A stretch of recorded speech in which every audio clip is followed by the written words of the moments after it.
Howdy, folks. Welcome back to the show. I'm your handsome host, Isaac West. Hope you are doing awesome today, and I'm glad you could be here. I got back from the Oilers game recent. I didn't go in person. I'm not loaded, but I just go watch it at a local restaurant, and we're back in the win column, which is what matters. That's what's most important. So let's go over it. Edmonton came into the game with a 2-0 record on Anaheim this year. The first game they won 8-2. Next game they won 7-2. So if you're a Ducks fan, you could be happy that one, you got more than 2 goals this time, and two, you allowed less than 7. Woo! That was awesome. Proud of you. And Anaheim did actually show some good fight today. I hope that doesn't sound too demeaning, because I think every NHL team has some fight. There's a reason that they are an NHL team, but this season hasn't looked like that when they play the Oilers. But so I hope you'll forgive me. They're still NHL players. They're still better than I am. And to start out, it looked like the Ducks might upset.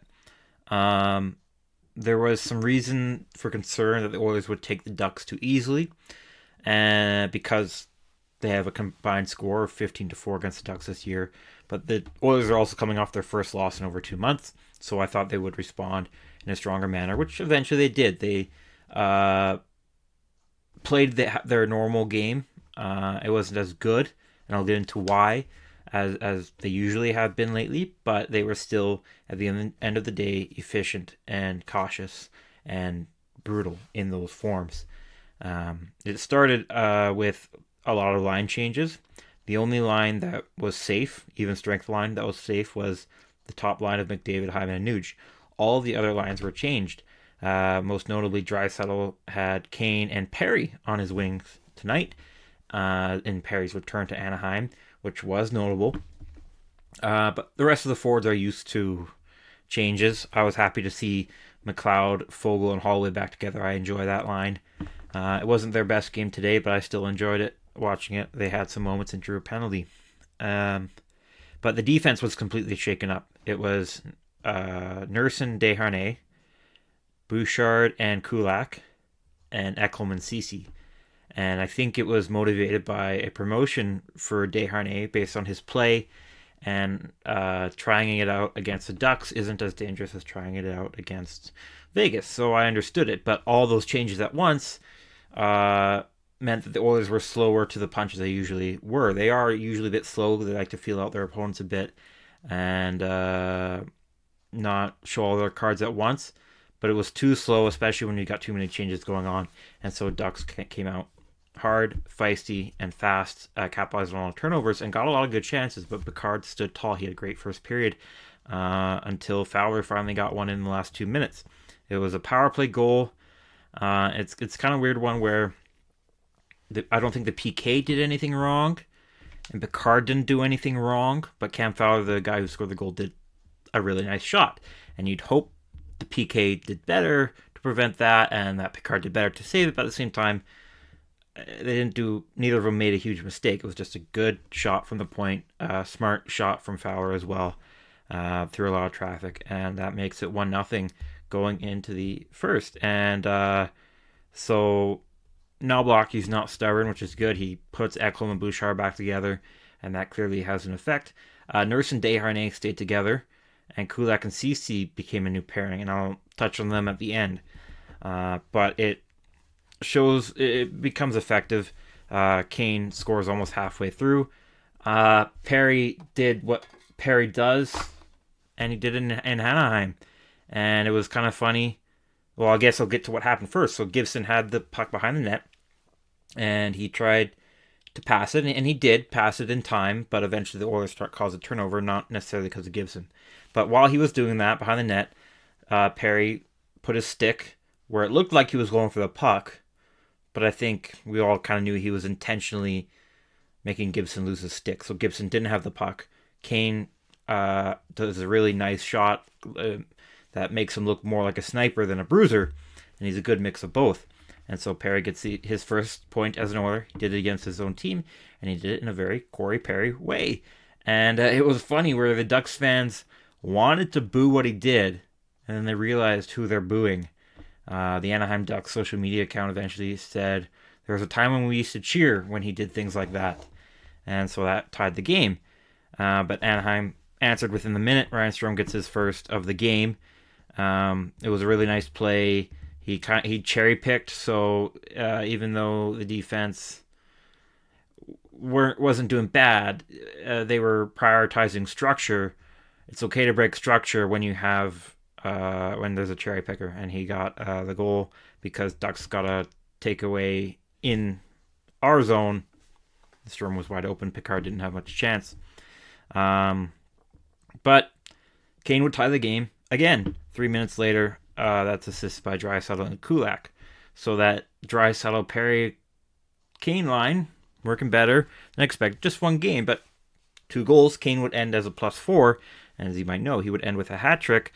So third period comes along. Ducks score on the power play again.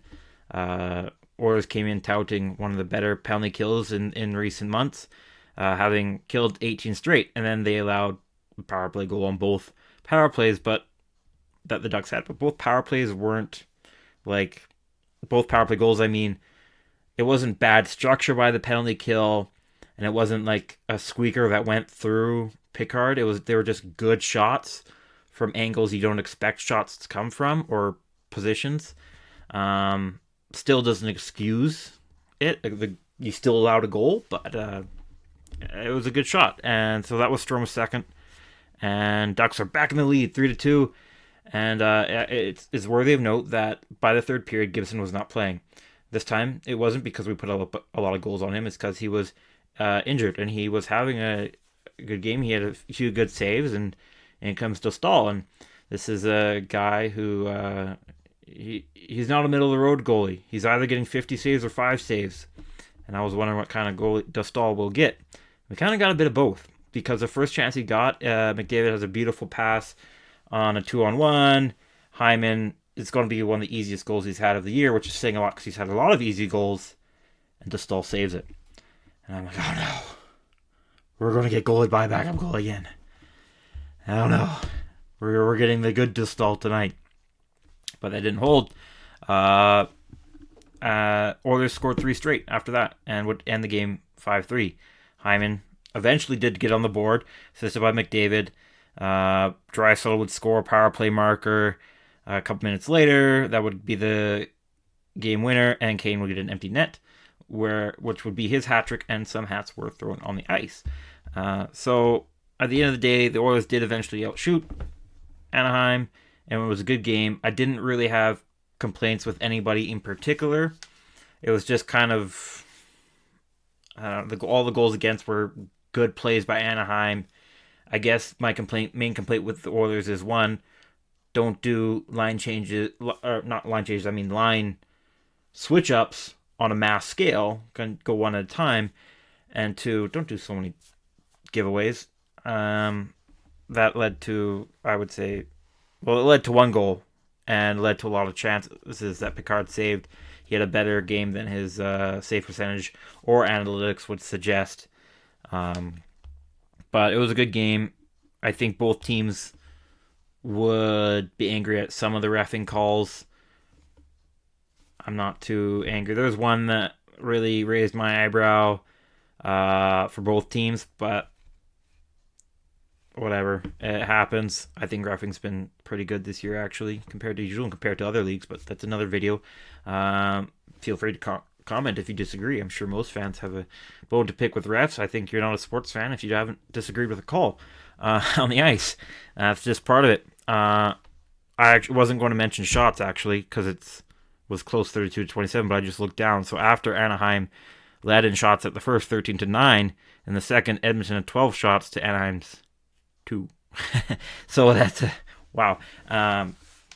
Which did give Edmonton eventually tied the game because Anaheim scored in the second. Anyways, so good game. Not going to complain too much about the Oilers. My 3 stars for the Oilers.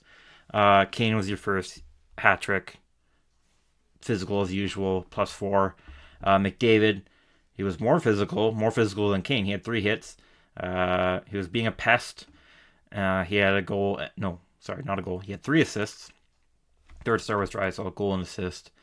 All had solid nights. I wanted to mention Desharnais as an honorable mention, in addition to Picard, but I gave it Draisaitl eventually because he had 2 points and he always played good when he was on the ice. But Desharnais and Nurse seemed to work out really well as a shutdown pair. Again, this is the Ducks. They do have some notable offensive power, but Toronto's having a great year. Zegras, Strome, and Terry are all having down years to different extents, most notably Zegras, but they're all capable players. Offensive players, I mean, they're very capable on offense. And Nurse and Desharnais, Oilers never scored when they were on the ice, and they were on the ice for a whopping 17 minutes and 40 seconds of even strike time. But the Ducks never scored, and the Oilers outshot the Ducks 15-10 while they were on the ice. So those two controlled the pace of play very well. So far, so good for that pairing. And so that leaves what are you going to do with the other guys? Well, you have to keep Bouchard and Ekholm together. So that makes pair 2 or 1.